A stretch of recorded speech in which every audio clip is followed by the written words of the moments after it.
नमस्कार दोस्तों, कैसे हैं? तो चलो आज फिर चलते हैं एक और ज्योतिर्लिंग के दर्शन करने के लिए। ये ज्योतिर्लिंग है, शायद आपने पहचान ही लिया हो, केदारनाथ। तो चलिए केदारनाथ के बारे में कुछ जानकारी हासिल करते हैं। दोस्तों, कत्यूरी शैली से बने इस मंदिर के बारे में कहा जाता है कि इसका निर्माण पांडवों के पौत्र महाराजा जन्मेजय ने कराया था। आदि शंकराचार्य ने इस मंदिर का जीर्णोद्धार करवाया था।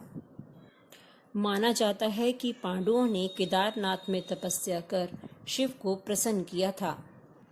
यह भव्य मंदिर समुद्र तल से 3584 मीटर की ऊंचाई पर स्थित चमत्कारों से घिरा हुआ है।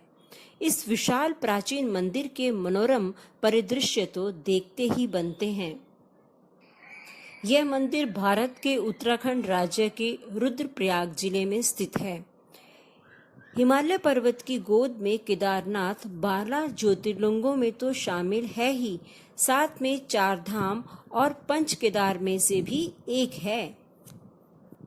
दोस्तों, यह मंदिर अप्रैल से नवंबर महीने के बीच में ही दर्शनों के लिए खुलता है। बाकी समय तो यहाँ भारी बर्फबारी होती है। उस समय यहाँ के मूल निवासी भी यहाँ पर नहीं रहते, वे नीचे बस्ती पर चले जाते हैं। कहते हैं यहाँ पर स्वर्ग से हवाएं आती हैं। केदारनाथ ज्योतिर्लिंग की पौराणिक कथाओं के साथ मान्यता यह है कि महाभारत युद्ध के अपराध बोध से दबे हुए पांडव भगवान शिव की कृपा प्राप्त करना चाहते थे, लेकिन भगवान शिव ने उन्हें माफ नहीं किया और बैल के रूप में प्रकट होकर जमीन से गायब हो गए। भीम ने अपने हाथों से जमीन खोदकर बैल की पूंछ को खींचकर जमीन से बाहर निकालने का प्रयास किया। तब भगवान शिव ने स्वयं को 5 भागों में प्रकट किया। उनमें से एक केदारनाथ में कुबड़ के रूप में वे प्रकट हुए। तुंगनाथ में भगवान की भुजाएं हैं, मध्यमेश्वर में नाभि और पेट, रुद्रनाथ में चेहरा और कल्पेश्वर में बाल और सिर हैं।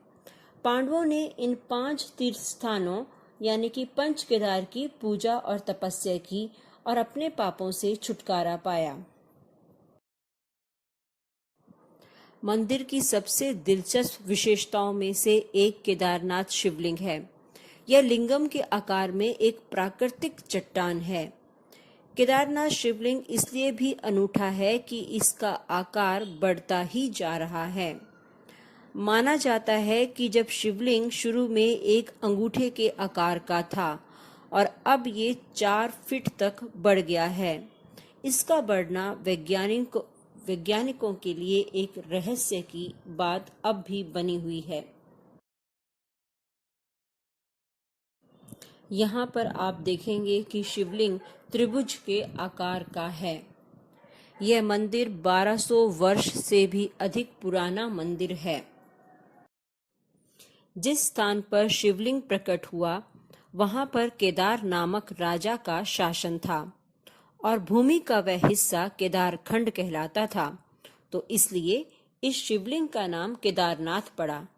है ना रोचक वाली बात। पांडवों ने यहाँ पर घोर तपस्या की।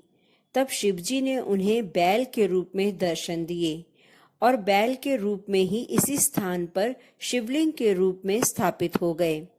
इसी कारण यहाँ पर शिवलिंग बैल की पीठ के रूप में दिखाई देते हैं।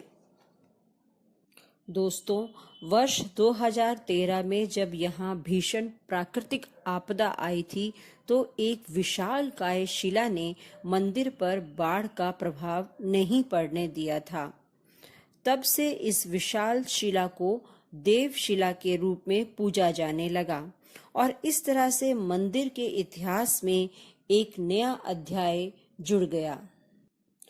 आपको जानकर आश्चर्य होगा कि दीपावली महापर्व के दूसरे दिन शीत ऋतु में मंदिर के द्वार बंद कर दिए जाते हैं, लेकिन 6 महीने तक दीपक जलता रहता है। 6 महीने तक मंदिर में और उसके आसपास कोई नहीं रहता। लेकिन हैरानी की बात तो यह है कि दीपक भी जलता रहता है और निरंतर पूजा भी होती रहती है। और तो और मंदिर वैसा ही साफ सुथरा मिलता है जैसे कि उसको छोड़कर गए थे। है ना कितना आश्चर्यचकित बात। यह मंदिर 400 वर्षों तक बर्फ में दबा रहा था। बाद में आदि शंकराचार्य ने 8वीं शताब्दी में एक नए मंदिर का निर्माण करवाया था। जब यहाँ भारी बर्फबारी शुरू होती है तो केदारनाथ मंदिर से सभी देवताओं को उखी मठ ले जाते हैं और 6 महीने तक वहीं पूजा की जाती है। केदारनाथ ट्रैक बहुत ही खूबसूरत है। यहाँ की हवाओं में आपको भगवान भोलेनाथ की एक अलग सुखद लहर का अनुभव होगा। केदारनाथ मंदिर का रास्ता खूबसूरत जंगलों और बर्फ से ढके हुए पहाड़ों से होकर जाता है। केदारनाथ में आपको शिव भक्ति और एडवेंचर का एक शानदार अनुभव होगा। तो दोस्तों, जब भी आप केदारनाथ जाएं तो आपको अपने साथ रेनकोट, छाता, गर्म कपड़े और खाने पीने का कुछ सामान अवश्य लेकर जाना चाहिए।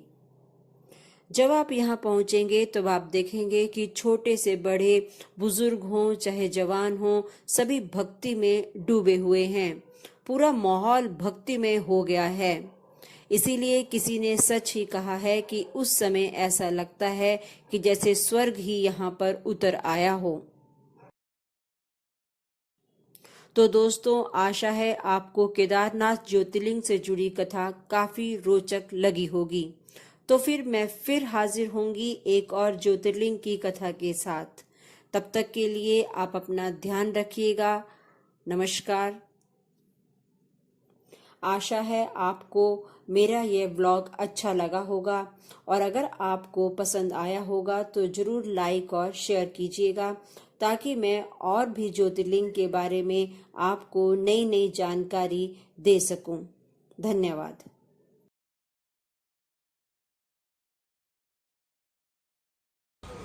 वो नहीं